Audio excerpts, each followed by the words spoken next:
Hello and welcome to another episode of the Revenue Revolution podcast, sponsored by Joint Flows. Today, we're joined by Justine Wares, who is a product marketing manager at UserGems. How are you, Justine? I'm doing well. Thanks for having me. Awesome. Well, it's great having you on the show. I know you've got quite a great interesting background as well, moving from sales to customer service through to product manager as well. So paint a little bit of color for our listeners. It's always good to understand who you are and how you've got to where you are today. Yeah. I had a little bit of an interesting journey in bouncing around from a lot of revenue teams in my career. So I started out in sales, actually, and I am hesitant to call it an SDR role, but I think that's potentially what the closest comparison in today's world would be. But today you think of SDR and BDR worlds as being really strategic. When I was an SDR 10 years ago, it was more like call 250 people and spray and pray your life away. Um, so that's where I started my career. Then transferring into customer success, where I spent a really bulk of my career actually in big tech, and then transitioned as the 10th employee of UserGems, where I am currently, starting in customer success, and now I am our sole product marketing manager, where I really draw the line between our product teams, our revenue teams, and our marketing teams, in terms of like where is our product roadmap going, what is our strategy, and how do we sell these new products and our existing products to our prospects and changing with the market as we go along. That's amazing. And a question I'm always interested in from, because you were obviously an SDR over a decade ago. At that point, when you started on the role of SDR, a lot of people are adamant they're going to move into like an AE role or a sales manager role. Was that always your plan? And instead you had a diversion, or were you always a little bit open with what you wanted to do? It's really interesting. So I went to school for sport marketing. So I actually didn't even think I would go into sales in the first place, which I think a lot of people don't, Yeah. go through their education and say, I'm going to work in sales.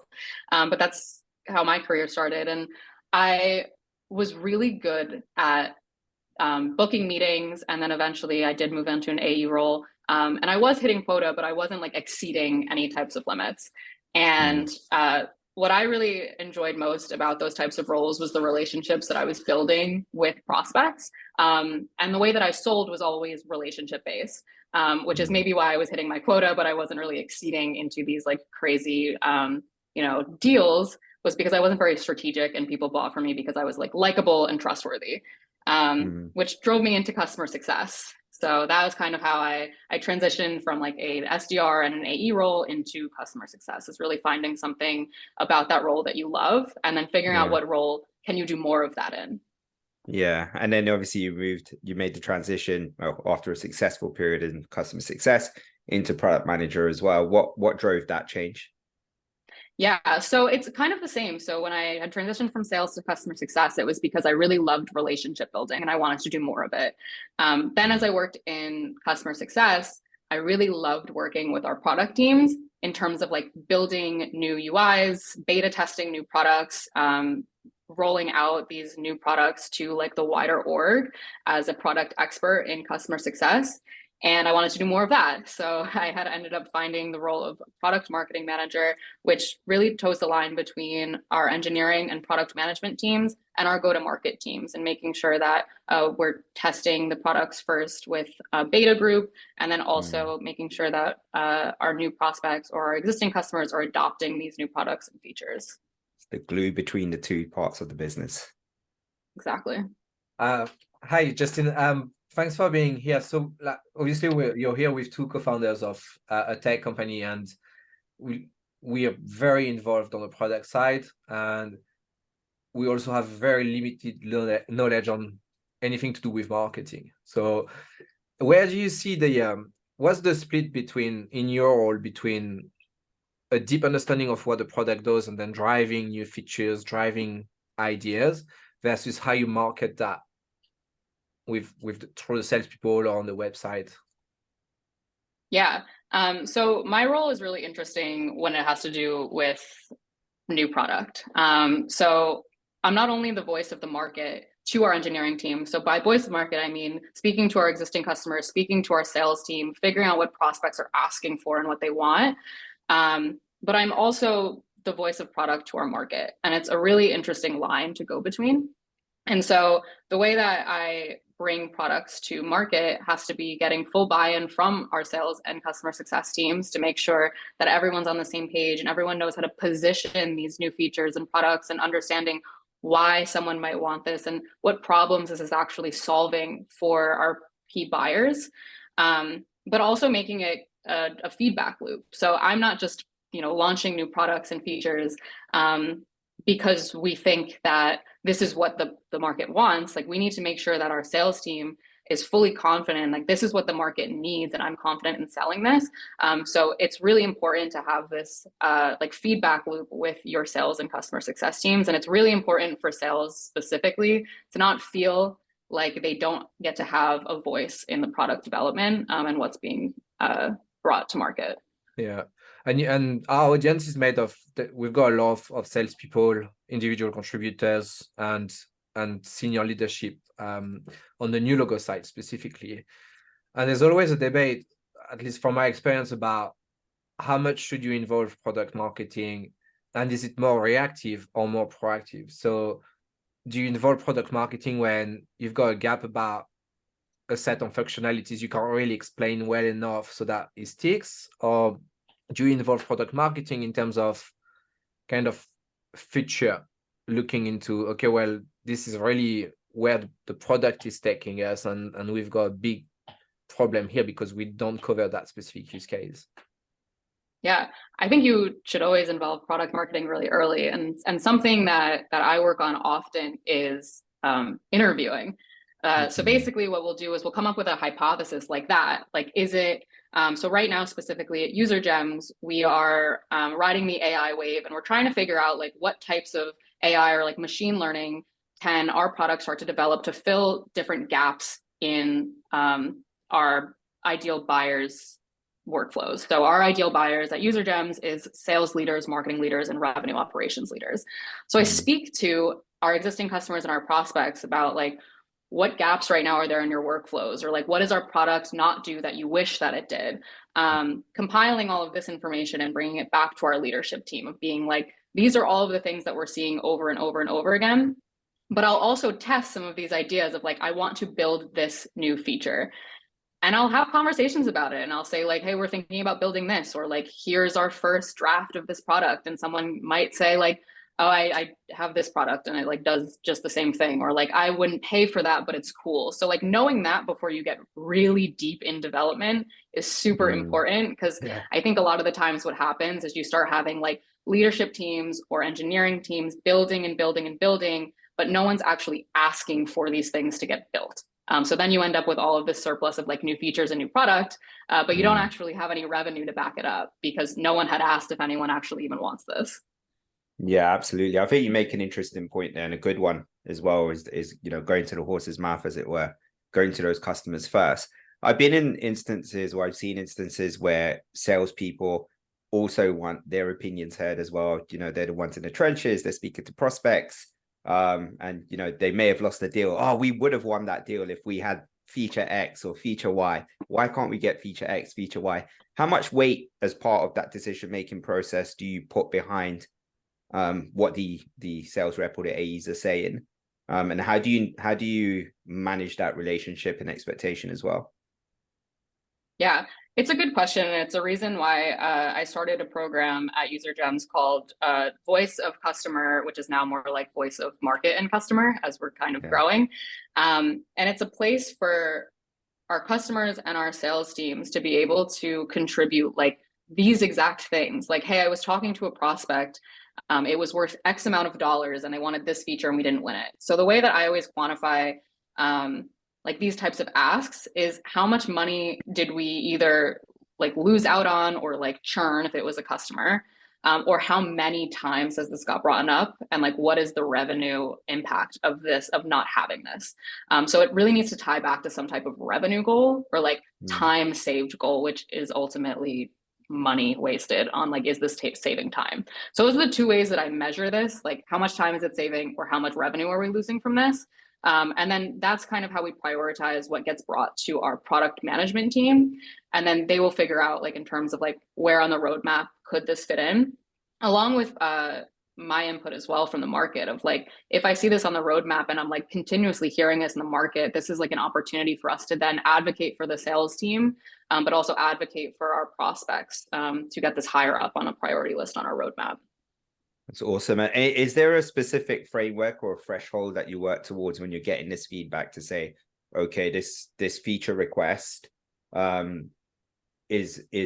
contributed to us losing X amount of business, or from a time aspect could have saved this much time? Is there a threshold that you have or a strict criteria which you follow to say, okay, now we can start talking about if that goes into the roadmap or not? Yeah, it's really difficult for the stage that we're at currently. So UserGems is a startup, and we're really open to trying new like customers out. Like in terms of like if someone wants to work with us, like we're more than happy to like try it out and see like what we can do to make them successful with our product. Whereas when I had this type of role on a customer success team in big tech, it was like you needed to have like this amount of money lost or like this amount of time saved, and you needed to then like prove it out. So I think we have a lot of flexibility depending on what your company's stage and size is to be a little bit more subjective. I think my framework for it specifically is more like if this was asked for once, we're probably not going to consider it. If it's asked for at least 2 or 3 times, like let's look into it. If it's saving us, a couple $100, like let's not bother. But if it's saving us a couple $100,000, then like that's maybe a little bit more important. Yeah, I think that's great. One of the things that we have lots of debates about is where to focus our development resource, because we, much like yourself, speak to a lot of prospects and a lot of customers as well, and we're flooded with ideas. We're very open as well. Hey, tell us, what is similar to yourself, what's missing, what would you like to see, yada, yada, yada. And I get trigger happy. So I'm always taking it back, saying, hey, we should do this now. And Mick's always trying to calm me down. So yeah. And you need that balance. So like, I think I have that same balance with our product manager. So we work really closely together, and he's wants to take on everything. Like he wants to change the world with all of these requests. And I'm kind of like the Debbie Downer in the Slack chat, like, let's take this back and look at the roadmap and see how much development time this would actually take. So it's so important though, to not have like 2 of me or 2 of him, because you can get on like this either like stagnant, like if you're not pushing yourself, but also you can get like so crazy that you're developing all of these things at once and then like nothing's finishing because your team is just like so strung out across too many different priorities. So it's good that you have this like balance. Yeah, our CTO often says, "Oh, what have you put on the Christmas list today?" Like it's literally on a daily basis. Oh, is this what we're focusing on today? Yeah. What about tomorrow? And Justine, what's the I'm passionate about these things: product, how you market it, how you find the idea, how you develop it. What's the how does the I guess the idea travels internally from product marketing to product management to engineering, back to product marketing, I guess, to then sales enablement, sales, to then the clients. Like it seems like a very complicated multi-touch, like flywheel in a way.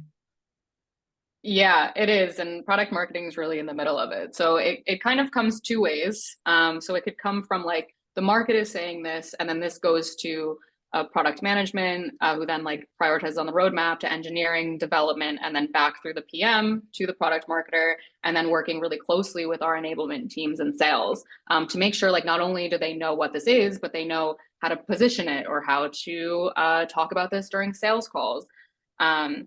But then also it comes the other way too. So like with these programs, like the voice of customer program or meeting with sales teams, or even like product request or like feature requests, then it goes backwards. It kind of goes through, again, me validating that this is something that people actually would pay for, or would it make them renew with us because we have this feature and someone else doesn't. And then that would, again, go through the product manager, engineering, and then back around again. So it's kind of like a crazy 8, or like a trying to think of what that's actually called, like the infinity symbol. Which I'm sure it has a name. But yeah, you're making the the finger symbol with it, but I don't actually know what it's called. I don't know either, but I see what you mean. It's like an 8, but on the side. Yes. And so sorry, how much of this is going to create your own differentiators versus, because I've got a lot of questions around prioritization. You've got a broader roadmap, you've got things that are tactical where you can differentiate, and then you've got things where you kind of have to catch up on with regards to the competition. So how do you balance that internally, and how do you get to priority higher than another? Yeah, it's kind of both. So a lot of my job, like I had mentioned, was interviewing, but also research. So I am always looking at like some, not even just competitors, but just other similar companies in the market of just like, what are they developing and like, where are the overlaps and what should we actually consider bringing into our product? But it really has to do with, are we going to, because you don't end up wanting to just like compete directly with someone and just build it because you think maybe you could build it better. It needs to make sense with your story of your product. So a lot of what I do is like, yes, research and make sure that we are able to compete. But we also need to make sense, make sure that we can market this. Like, it's great that we can build this, but how does this fit into our story? Like, how do we then like communicate this out in like marketing materials or on our sales discovery calls or in our SDR outreach? So it's a lot of thinking about, are we going to miss out on revenue? Can we get more shares of the market? But also, does this make sense for our like product story or our company story afterwards? So it's really those three main things. Yeah. And you mentioned earlier that you guys are quite agile from a development perspective because of where you are in a stage as a company. And one of the things that I always think about is if you were to receive a one-off request from a prospect that was for a sizable amount of revenue, would you build this not necessarily knowing that it's going to cater for the mass of your ICP or your TAM? Or is it something that you would just dismiss entirely because, you know, it doesn't fit into your story? It's not really your ICP, but, you know, with a little bit of tweak, maybe your product could tick that box. I think 2 years ago when I had started, or 2.5, I guess now, my answer would be very different. I think while you're like really trying to like make a name for yourself and get more shares of the market, you're potentially able to take on product or projects like that. But I think now, as you know, we are now a little bit more well known and have this product direction that we want to go in, I think it's a lot less likely. However, I could see maybe if it's really interesting, considering it. But I would say we would definitely need to think about it more now than we did a couple of years back. Depends on how many zeros are on the ACV. Would you say that most product marketing teams are revenue driven in terms of like, to your point, you know, we're creating a feature so that we can unlock X amount of revenue, or this feature is less important because we've got our revenue footprint is lower? Is this typically how product marketing teams work?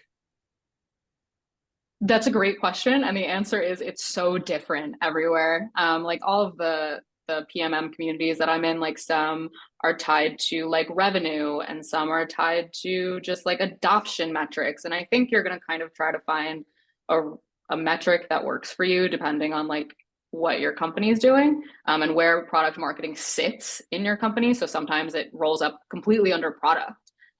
Which is probably you're going to be measured more on like adoption and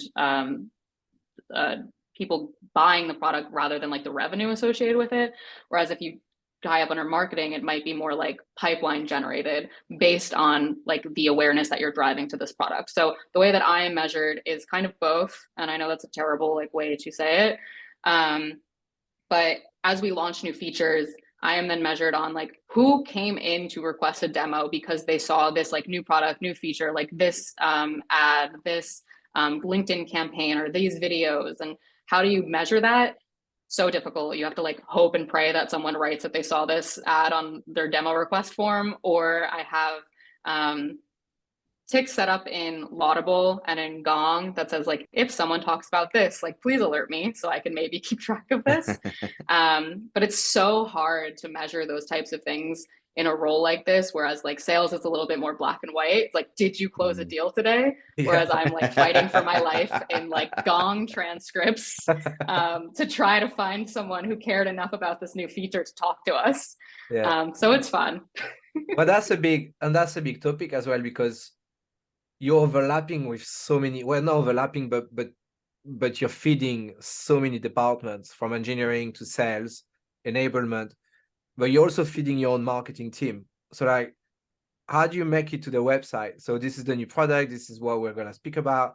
How does that then take priority over, the rest of the marketing activities that are being looked after as well? Yeah, it's a really good question. And my role now, like I've now been in product marketing for about a year, and I've never worked on a marketing team before, but I do know a lot about product. So the way that I had made product marketing like a function within UserGems is being so knowledgeable about our product and why people want to buy it, that other marketing teams want to use that in some form of content.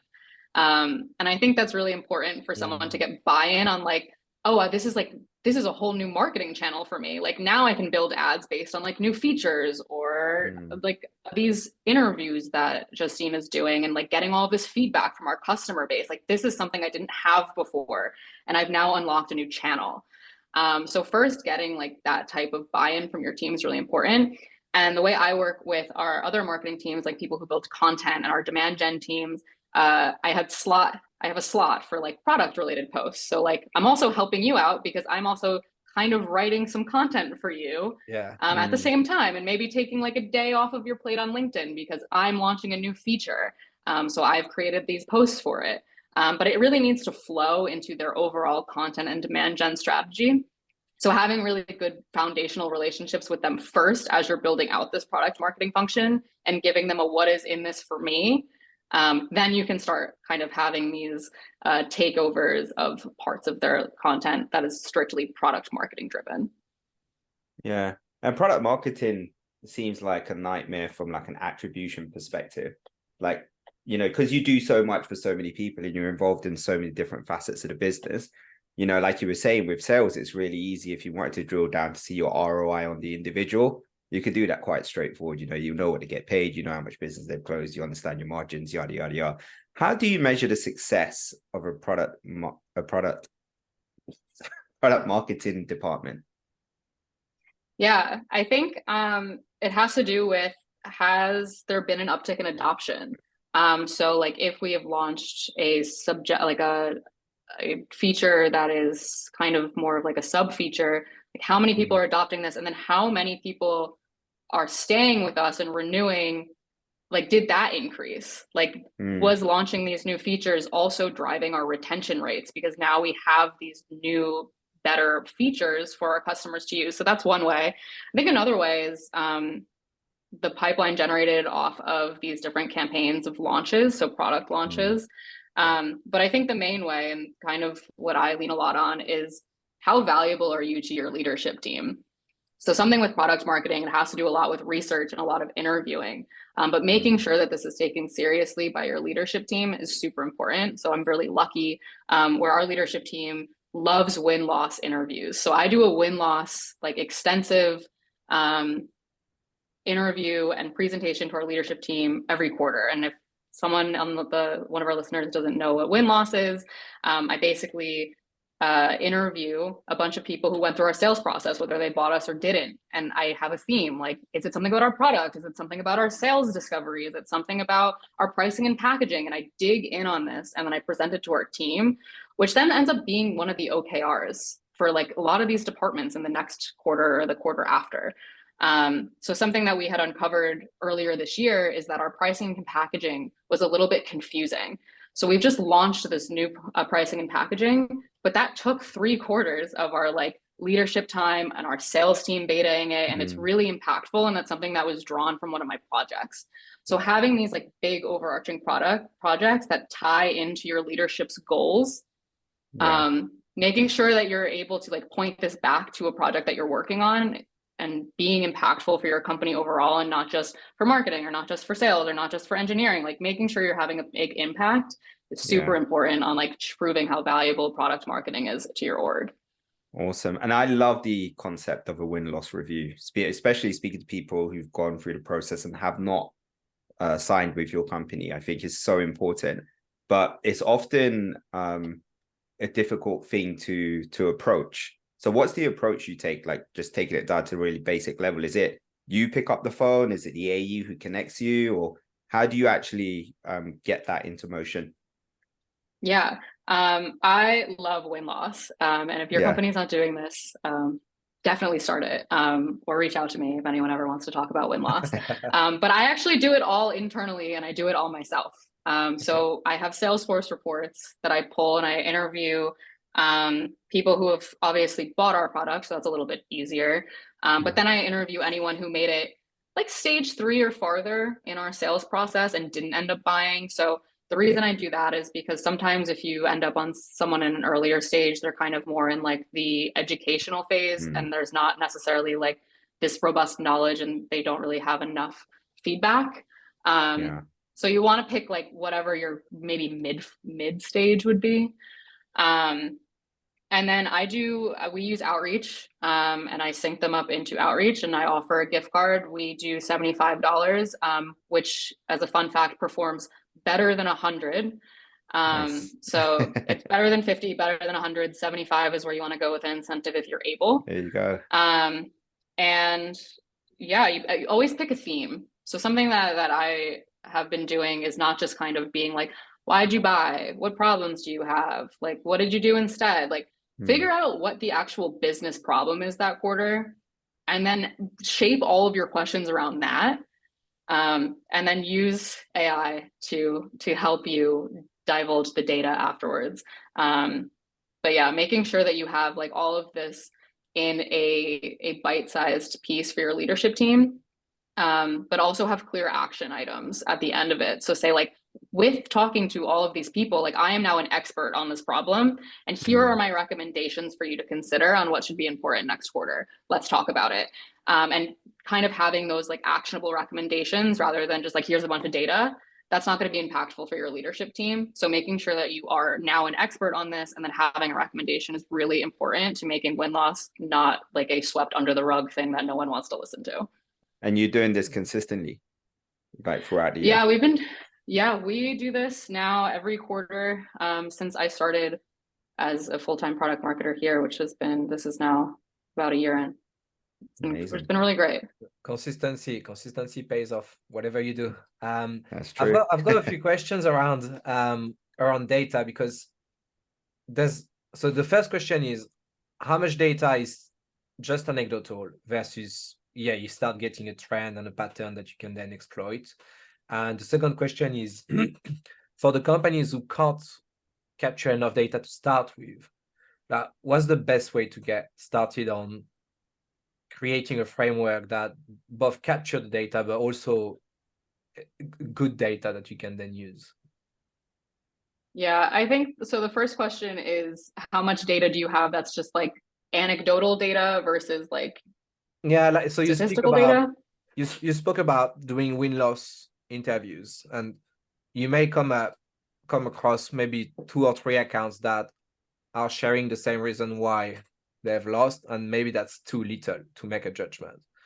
But then you might be missing out on a sub reason, which is across the board, but you don't ask, like what I mean by just where do you draw the line between, okay, that's a good insight versus we need more of this?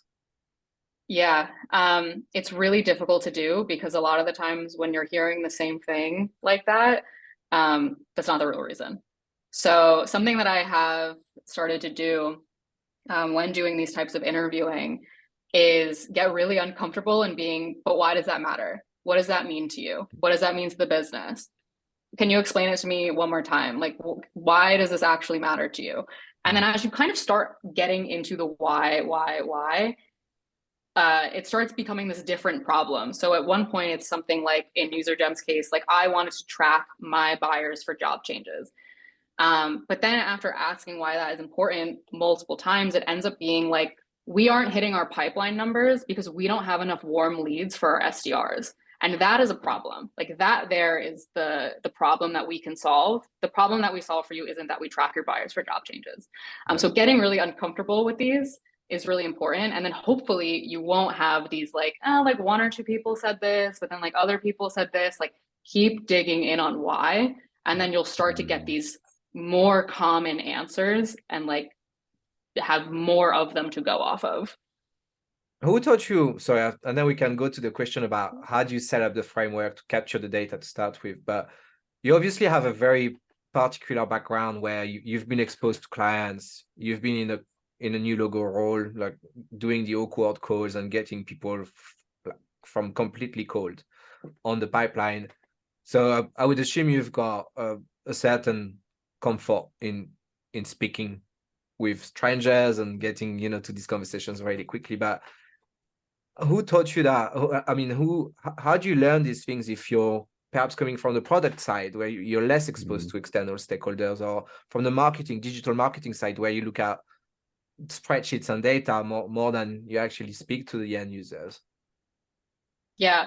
And it's really hard because I think that the way that I speak to everyone in my professional life is the same way that I speak to everyone in my personal life. Like it's not kind of like this act that I put on that I think a lot of people struggle with. So learning it is really difficult if you're not in one of these like sales or like customer facing roles in the first place, because a lot of the times what happens is someone with this personality gravitates towards that role and then they're like very good at speaking to people externally. If you're coming from one of these sides that are more like product or analytical or marketing, something that I've done in the past is have like a mentorship community, or even get a mentor in the space that you want to be in, or even partner with your sales team a little bit. So we used to do this like shadowing, but where sales and CS would kind of watch each other do their jobs and get more comfortable being uncomfortable, which is a very common sales tactic. Whereas someone who comes on from more of like a non-prospect or customer facing role might not be exposed to that type of energy. So it might be very jarring when you're tasked with one of these, like you're doing 40 interviews now, like have at it. And like, where do you start? Getting into a community specifically around like whatever function or role that you're in is super important. Yeah, it's really good advice. And sorry, I'm taking all the questions here, but about creating that framework that captures the data. So we spoke about usage data, we spoke about conversational intelligence, we spoke about outreach engagement data. If you start from scratch, like in our case, what do you activate to start capturing those data points? Yeah, it is not fancy the way that I do this. So I will warn you now. Like I said, I pull reports in Salesforce. I then upload this into Outreach. Any sales engagement tool works. Even if you want to just shoot them off manually is fine. What I do then is I record everything in a Google form. So I have all of the questions in a Google form, and then you're able to analyze all of the answers for each call in a Google Excel spreadsheet. So it'll link to a sheet, and then you can use that and also the call transcripts from maybe something like Gong, or even if you just like recorded it on Zoom or whatever recorder you have, you can upload the transcripts too into like a ChatGPT or like a Laudable, and you can pull different and you can start finding like similar stories or like similar ports and then quantify it that way. So it is a little bit manual, but truthfully it works just fine. Especially if you have like really clear idea of what you want to get out of this, and you have a really clear set of questions that you're asking consistently throughout all of the interviews. So something else that I would recommend is like, make sure you're using the same questions across all of these interviews, or you're never going to see any types of like parallels. Even if the interviewee is kind of like going off into this direction that like does not help you at all, reel it back and like, don't feel bad about it. Like this is for you, and they're helping you too. So they're totally okay with going back on track. Yeah, awesome.